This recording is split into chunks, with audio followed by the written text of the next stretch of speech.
Os três relógios de Deus. Perguntei para os irmãos ontem, esses irmãos sabiam que Deus tinha três relógios.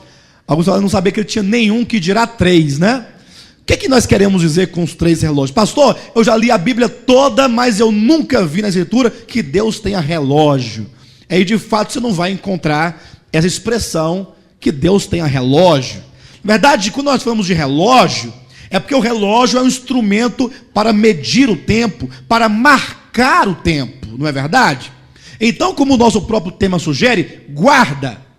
A que horas nós estamos da noite? Desde o início, que veio a queda, vivemos uma grande noite. E agora nós estamos em busca desse tempo da perfeição, da dispensação da plenitude dos tempos, do reino milenar, em que Cristo vai reinar sobre a terra.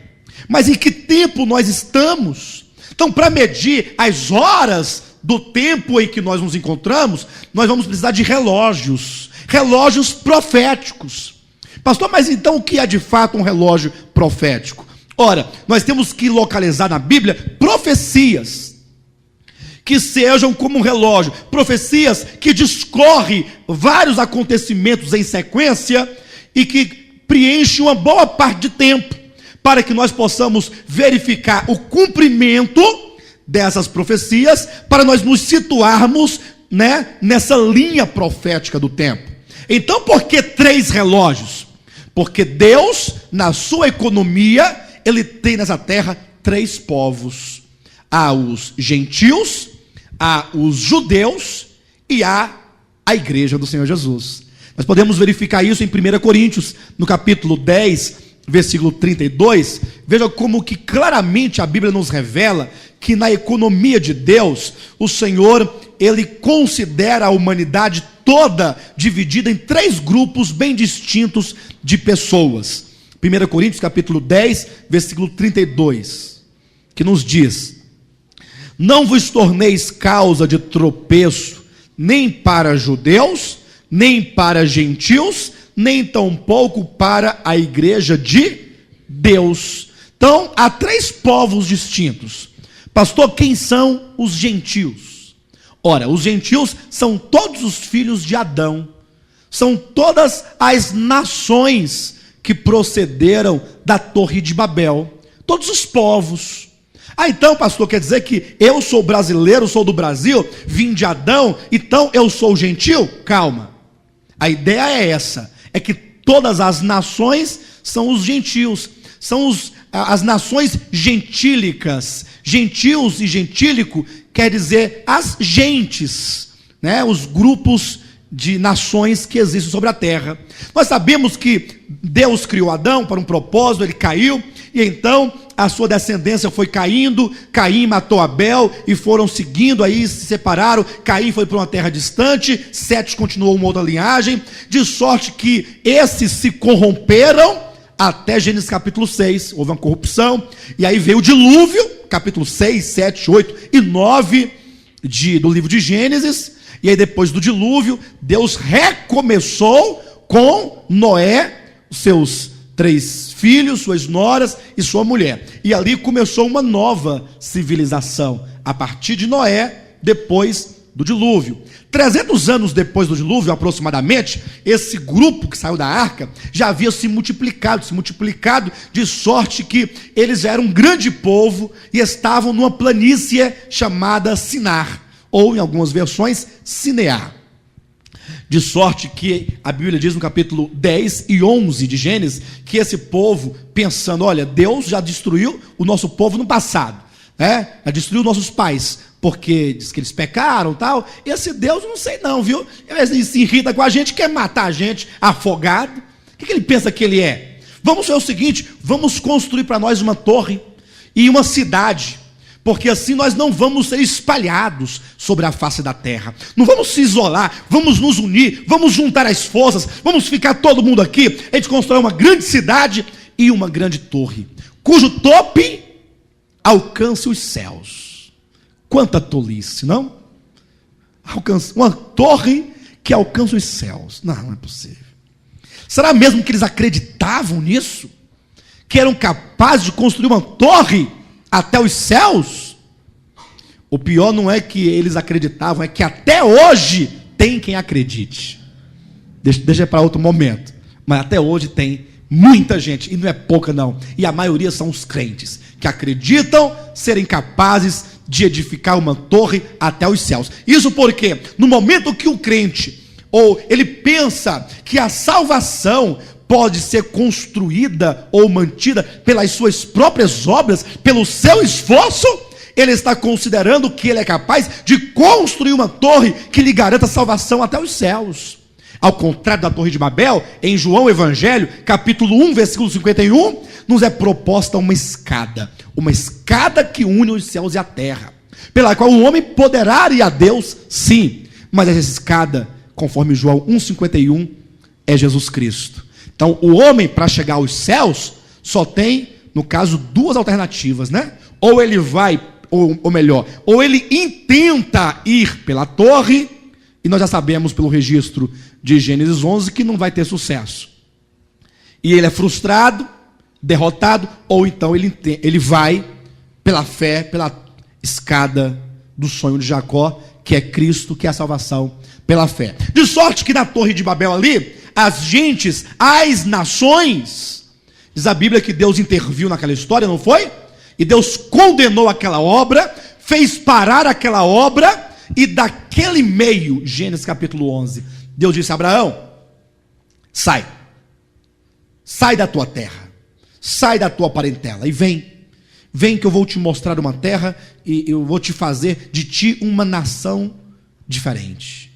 Veja que Abraão sai de entre os gentios, de entre as nações, e ele sai para constituir uma nação diferente, uma nação santa, uma nação separada das demais. Então de Abraão vai nascer qual nação? A nação de Israel, os judeus. Então nós temos os gentios, você sabe quem é? Os judeus é a nação distinta das nações. Quando Cristo veio, diz a Bíblia que ele veio para os seus, a sua nação, segundo a carne, mas os seus não receberam. E agora, todo aquele que crer nele recebe o poder de ser feito filho de Deus. Então agora, se um judeu crer em Jesus, ou se um gentio crer em Jesus, ele já não mais é judeu e não mais é gentio, porque agora ele nasce do alto. A Bíblia diz que aqueles que creem em Jesus, eles morrem com Cristo pelo batismo, e eles ressuscitam com Cristo, e quando ressuscitam com Cristo, então eles ressuscitam com uma nova vida. Esta nova vida gerada neles é do céu, e portanto, aqueles que creem em Cristo, sejam judeus ou sejam gentios, eles já não são mais judeus e nem gentios, eles constituem um grupo terceiro diferente, que é a igreja, o corpo de Cristo, aqueles que possuem uma cidadania celestial. Então há três povos claramente na Bíblia Sagrada, que são os gentios, os judeus e a igreja. Então, portanto, como há três povos distintos, será necessário para marcar o tempo 3 relógios. Eu quero verificar com os irmãos aqui na Bíblia 3 profecias bíblicas: Daniel capítulo 2, Daniel capítulo 9 e Apocalipse capítulos 2 e 3. Lógico que nós não vamos esgotar essas profecias, porque não tem sentido isso, né? Nem numa conferência só para essas 3 profecias nós conseguiríamos esgotá-las. Mas eu quero apontar características principais nas profecias de Daniel 2, e então Daniel 9, e Apocalipse 2 e 3, porque cada uma delas refere-se a um desses povos, de maneira que quando você olhar a horas no relógio dos gentios, você verá que nós estamos a um passo da vinda de Cristo. Quando você olhar para o relógio dos judeus, você verá que nós estamos a um passo da vinda de Cristo. E quando você olhar para o relógio da igreja, você também verificará que nós estamos a um passo para a volta de Cristo. O intuito dessa conferência é nos situar na linha profética dos tempos, para que você tenha plena convicção do tempo em que nós vivemos e da urgência de estarmos preparados, firmados, alicerçados e edificados na verdade do Senhor Jesus. O primeiro relógio, Daniel capítulo 2. Muito bem. O livro de Daniel é um livro profético.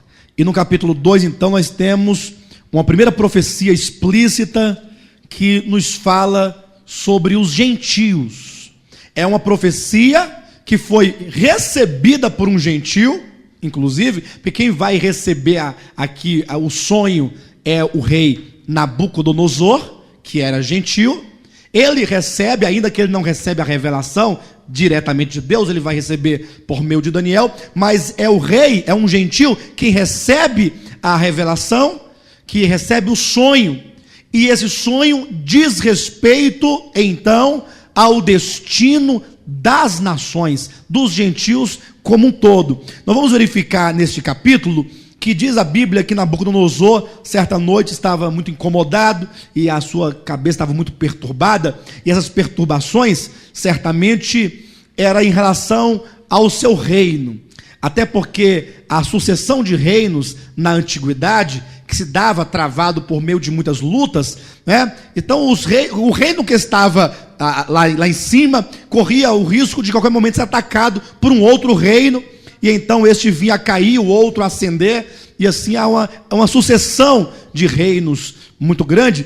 Então Nabucodonosor estava ali perturbado na sua cabeça, preocupado com o seu reino, com a sua glória, até porque Nabucodonosor e Babilônia naquele tempo, ou neste tempo da profecia, eles eram o maior reino daquele tempo, né? Era o reino que estava no ápice e acima de todos os demais reinos. E então, na sua perturbação, na sua noite, diz a Bíblia que ele teve um sonho. E nesse sonho, ele via algo um pouco semelhante a essa imagem que vocês estão vendo aí. Diz que ele viu uma grande estátua, uma imagem de homem muito grande, muito alto.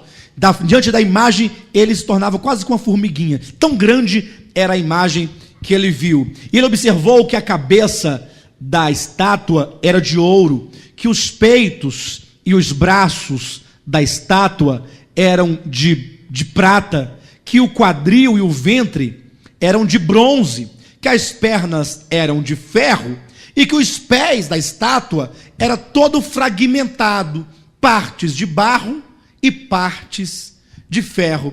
E a Bíblia diz que ele ficou ali admirando a oponência daquela estátua. Ele ficou admirado porque o semblante da estátua colocava medo, colocava pavor, e ele ali ficou espantado diante daquilo, quando, de repente, e aqui que está o segredo maior desta visão, é quando de repente ele viu que uma pedra fora cortada de uma montanha, sem auxílio de mãos. Ele viu uma pedra sendo arrancada de uma montanha, mas não via o agente que arrancava aquela pedra. Ele apenas viu a pedra sendo cortada e arremessada contra a estátua. E ele ficou vendo então aquela cena, e ele viu a pedra quando atingiu os pés da estátua, e diz a Bíblia que tão logo a estátua foi atingida nos pés com aquela grande pedra, a estátua ela toda foi destruída, caiu, né, ruiu-se, tornou-se um pó bem fino, uma poeira, e veio um vento e soprou aquele pó, e aquela estátua simplesmente desapareceu, sumiu. E a pedra que destruiu a estátua foi crescendo, crescendo, crescendo, de maneira que encheu toda a terra. Então o rei acordou do seu sonho e ficou ali perturbado agora com a visão, com o sonho. O que significava aquele sonho? E diz a Bíblia então que ele mandou chamar os magos, os feiticeiros, os astrólogos, todos aqueles que tinham a arte da adivinhação, cada qual com os seus deuses, para que trouxesse ali o sentido do sonho. Só que quando ele mandou chamar esses magos, feiticeiros, astrólogos, ele ficou logo sabendo que eles haviam planejado contra o rei, para que todos dessem a mesma interpretação. E o rei não é muito bobo, né? Falou assim, tá bom, então eu tive um sonho,